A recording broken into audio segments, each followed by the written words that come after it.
"You don't belong here, Sarah. Don't show up." The message popped up like a slap across the face.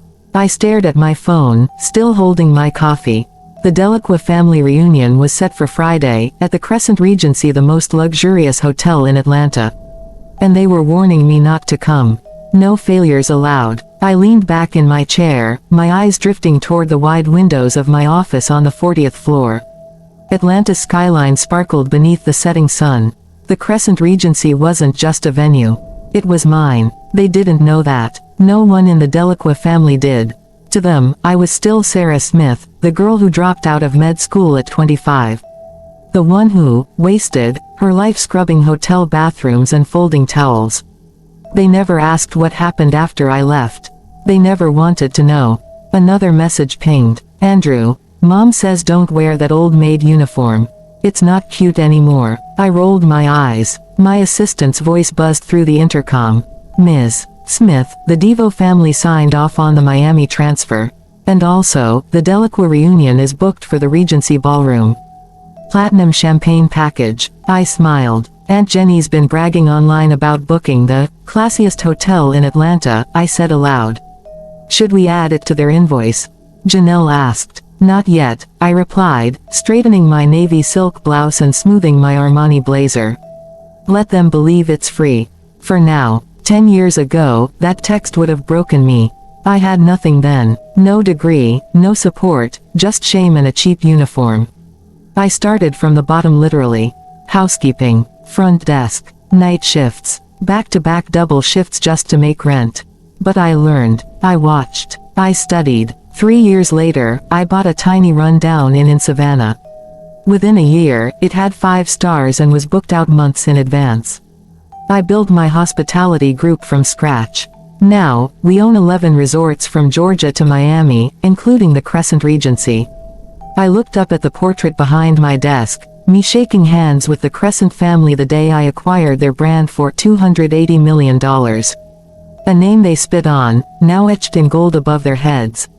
Another buzz. This time from Lena, my little sister, the only person in our family who knew the truth. "Lena, you're really going to let them walk into your empire like that?" "They're horrible, Sarah." "Me, don't worry. I've got something special planned." She had been there from the beginning. The sleepless nights, the tears, the triumphs. She believed in me when no one else did. I turned to my laptop and opened the guest profile notes my team had gathered. Aunt Jenny flagged at 2 hotels for expired credit cards. Andrew entitled, "Rude, always demanding free upgrades." Uncle Victor banned from 2 chains for harassing housekeeping staff. If they knew who was behind the Crescent Regency now, they'd never have dared book it. My phone buzzed again, this time, from my mother. "Mom, please understand, Sarah. Your aunt just wants the reunion to reflect well on the family. The Crescent Regency has standards, you know." Oh, it did have standards. Just not the ones they thought. I looked at the live feed of the hotel lobby. The marble floors, the chandelier, the front desk staff in crisp uniforms. My staff, my rules. Let them walk in, let them drink my champagne and boast about their status. They were about to learn who really belonged. "Promise me you'll record the moment," Lena texted. "Already done," I replied. Every camera angle, multiple backups. I smiled, remembering that day at Andrew's engagement party. Aunt Jenny had thrown me out of her home like a stranger. My mistake. Telling the truth, that his fiancée had a history of embezzlement cases. 3 of them. When it all blew up in the news months later, no one apologized. Instead, they blamed me for embarrassing the family. A knock pulled me back to the present. "Come in," I called. James Chin walked in, tablet in hand. He'd been with me from the beginning, back when I barely had money for payroll at my first hotel. "Miss Smith," he said. "Saturday's surveillance setup is complete. Are you sure you want to wait until they're all inside before we reveal everything?" I nodded, calmly. "Yes. Let them enjoy the champagne.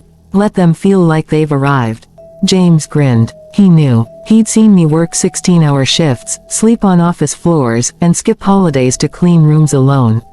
"And their room reservations?" he asked. I met his gaze. Cancel them. All of them. Even your parents. I paused. My throat tightened. I remembered the day I told my father I was leaving med school. You want to throw away your future to be a hotel janitor. He snapped. When I walked out that day, I walked out for good. Yes, I said. Especially them. James tapped his screen. Got it. And the ballroom. Strip it, I said. No fancy setup. One table. One chair. Lights out, except a single spotlight on that chair. He chuckled. Psychological warfare. I like it. When he left, I walked over to the windows in my penthouse. Atlanta's skyline blinked like it remembered. The Crescent Regency's glowing spire stood tall, over the same streets I used to walk in worn-out sneakers, pockets empty, dreams heavy. My phone buzzed again. Aunt Jenny. We've hired photographers, her message read. Please don't ruin the pictures. The Crescent has very high standards. I laughed, slowly tracing the engraved nameplate on my desk. Sarah Smith, CEO and owner, Crescent Hospitality Group. Oh, Aunt Jenny, you have no idea what our standards really are. The week flew by. Meetings, camera checks, rehearsals, staff briefings. Some employees, who'd been insulted by my family before, volunteered to work extra hours just to witness the moment. Friday night, I called Lena. You ready for tomorrow? I asked. Born ready, she said with a grin in her voice. Camera batteries charged. I even have a shot list like I'm filming a movie. Then she paused. But, Sarah, are you sure about this? They're still your family. I turned to the old framed photo on my desk, me, years ago, in a wrinkled housekeeping uniform, tired but proud. They stopped being family when they made me feel like garbage, I said. Tomorrow, I wear that same uniform. Clean, pressed, with pride. I opened my closet. The uniform was already hanging there, waiting. Not designer, not luxury, just me, unchanged, but completely transformed. Tomorrow, they'd walk into a palace they thought belonged to someone else. And beneath the marble archways, they'd see it. My name, etched in gold. If you've ever been told you're not good enough, that you'll never rise, that you're just a stain on someone else's name, then don't miss what happens when the ones who counted you out, walk into the empire you built. Subscribe, watch, witness the moment. Because this time, they'll see exactly whose name is on the building. Sometimes, the best revenge doesn't need loud words. Just the right moment, and the right outfit. Saturday morning came to Atlanta like a blessing, clear skies, golden light shining through the Crescent Regency's grand entrance. It was the kind of weather that felt like destiny. I stood by the tall window of my office on the 40th floor, dressed in the old housekeeping uniform I hadn't touched in 10 years. The fabric felt different now, like armor. They're arriving, James said through the intercom. I turned slightly. Did Jenny try to check in early? She did, he replied with a chuckle. She asked to speak with the owner.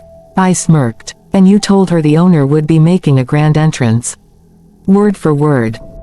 I pulled up the lobby feed. Aunt Jenny was already waving her hands dramatically near the marble fountain.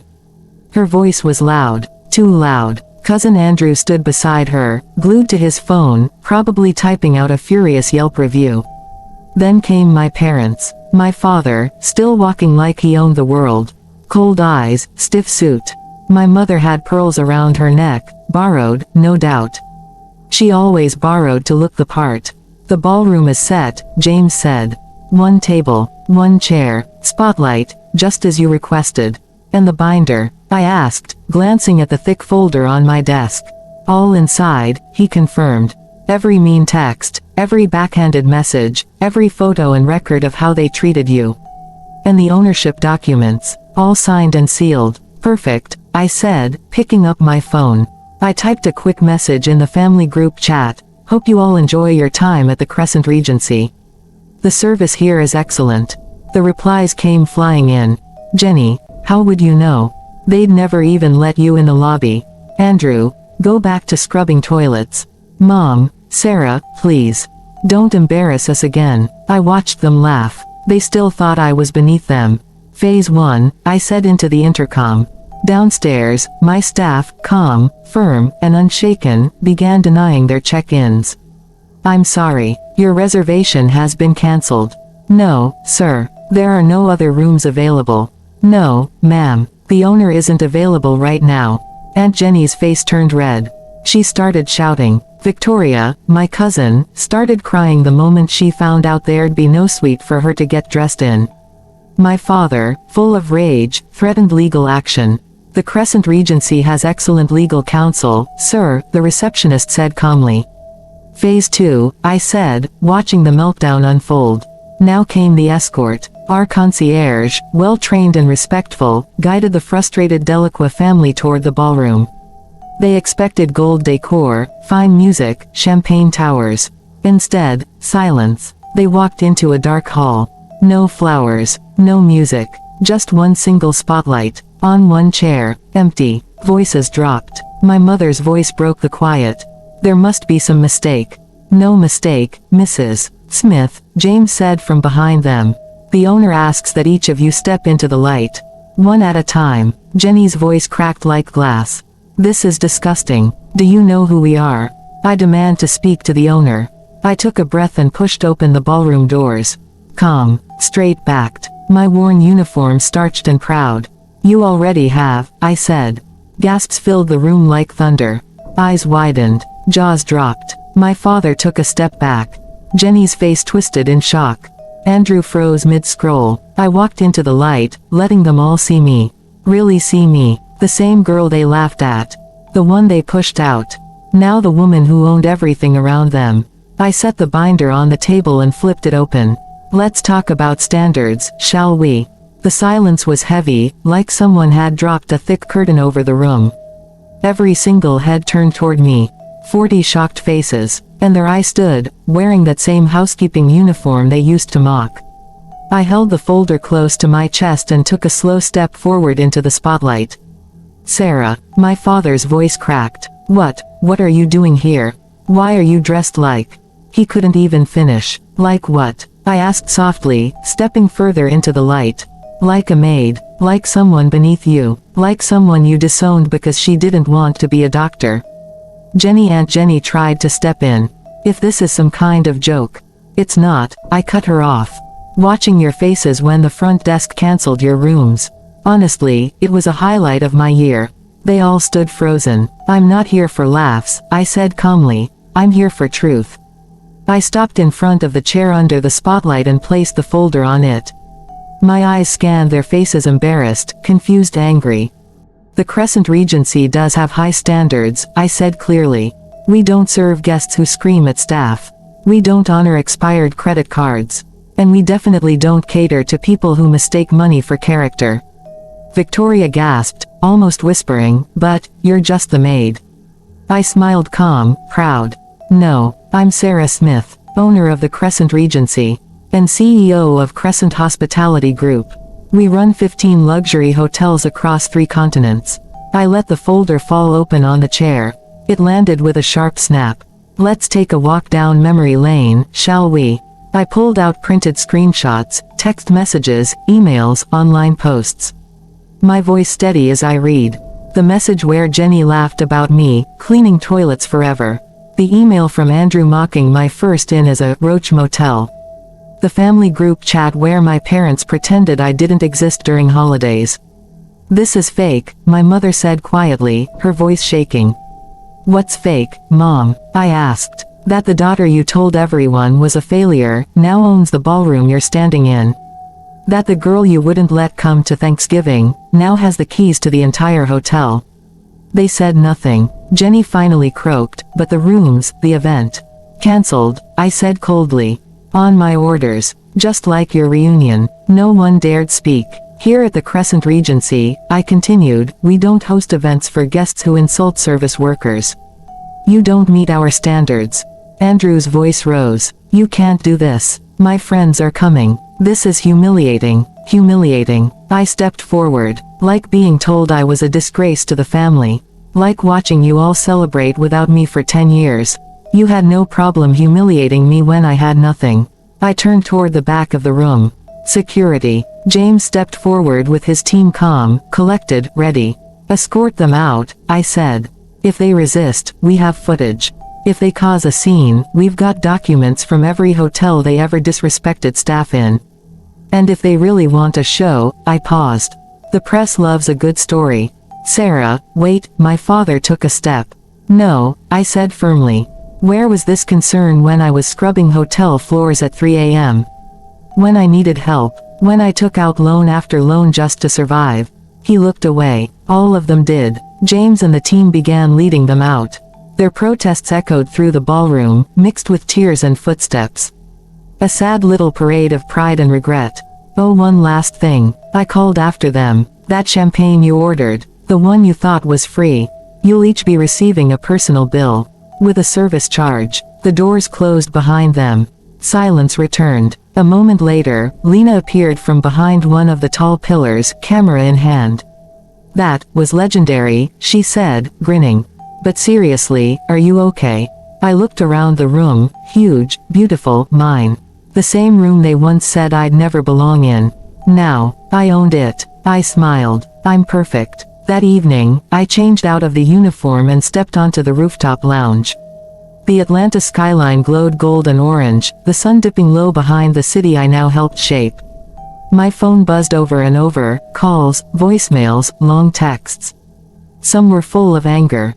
Others begged for forgiveness. I deleted them all. The next morning, I woke up to a different kind of buzz. Headlines flashed across every major society page. From maid to mogul, Sarah Smith shuts down family reunion over class discrimination. CEO Sarah Smith teaches powerful lesson in the ballroom she now owns. They finally saw me, but more importantly, they saw the truth.